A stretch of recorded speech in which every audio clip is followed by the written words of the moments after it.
નકલી દવાના કાળા કારોબાર પર સર્જિકલ સ્ટ્રાઇક. અમદાવાદ, વડોદરા અને ભરૂચમાંથી 1.21 કરોડનો જથ્થો ઝડપાયો. ગુજરાતમાં લોકોના સ્વાસ્થ્ય સાથે ચેડા કરતા નકલી દવાના માફિયા વિરુદ્ધ ખોરાક અને ઔષધ નિયમન તંત્ર દ્વારા FDCAએ લાણા કરી છે.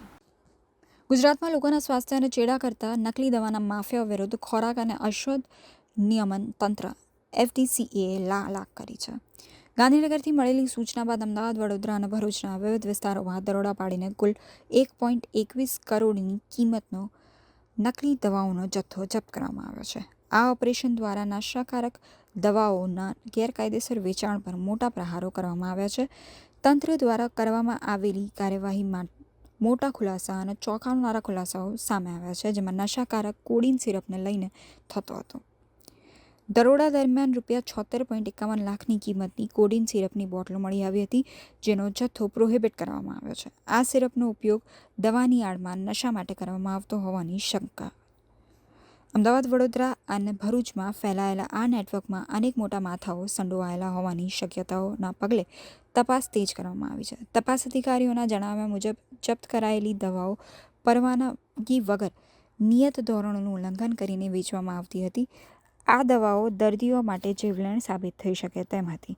તંત્રએ આ તમામ જથ્થો સીલ કરી દીધો છે અને જવાબદાર પેઢીઓ સામે કાયદેસરની કાર્યવાહી શરૂ કરી છે. આટલી મોટી માત્રામાં નકલી દવાઓ પકડાતા ફાર્મા બજારમાં ખળભળાટ મચી ગયો છે. સરકાર દ્વારા સ્પષ્ટ સંકેત આપવામાં આવ્યો છે કે લોકોના જીવ જોખમમાં મૂકનાર કોઈપણ તત્વોને છોડવામાં આવશે નહીં.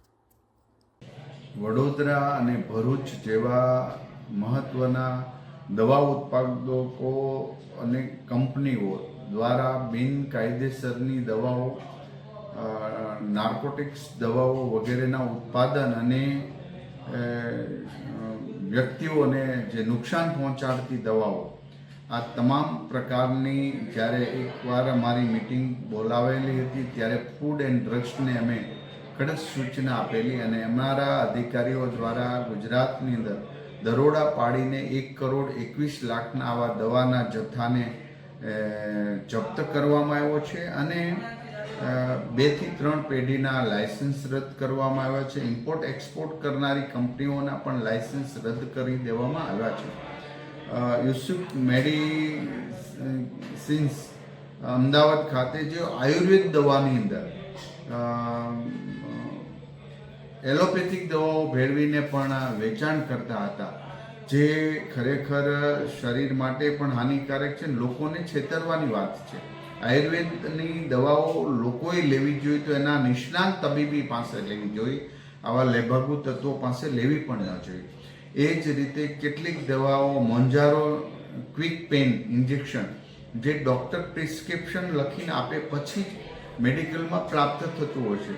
ઓનલાઈન આ ઇન્જેક્શનનું વેચાણ, ધૂમ વેચાણ કરી અને એડવર્ટાઈઝ કરીને લોકોના સ્વાસ્થ્ય સાથે છેડા કરનારી કંપનીઓના પણ લાયસન્સ રદ કરી દેવામાં આવ્યા છે. આ જ રીતે ઘણી દવાઓમાં ટાપેન્ડોલ હાઇડ્રોક્સાઇડ જે દવાના પ્રમાણમાં ખૂબ ઊંચું પ્રમાણ, જે મેડિકલની અંદર કે ડૉક્ટર એમનો ઉપયોગ કરતા જ નથી, જેનો દવાનો ઉપયોગ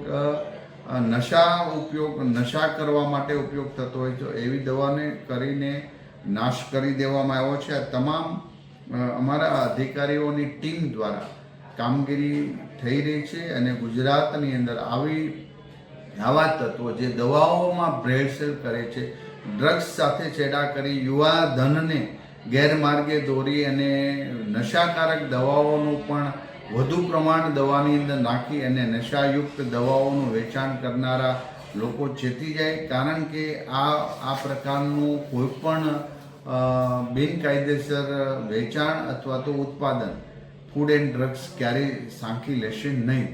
મને આશા છે કે આવી કંઈ પણ માહિતી હોય તો અમારા ફૂડ એન્ડ ડ્રગ્સ વિભાગને આપજો, જેથી કરીને અમે ત્યાં તપાસ કરી એની કાનૂની રીતે અમે કાર્યવાહી કરી શકીએ. અમારી ટીમ માત્ર ને માત્ર આટલા પૂરતું નહીં, આ અભિયાન કાયમી શરૂ રહે એ હેતુસર અમારા અધિકારીઓ ફૂડ એન્ડ ડ્રગ્સ વિભાગ સતત પ્રવૃત્તિશીલ છે.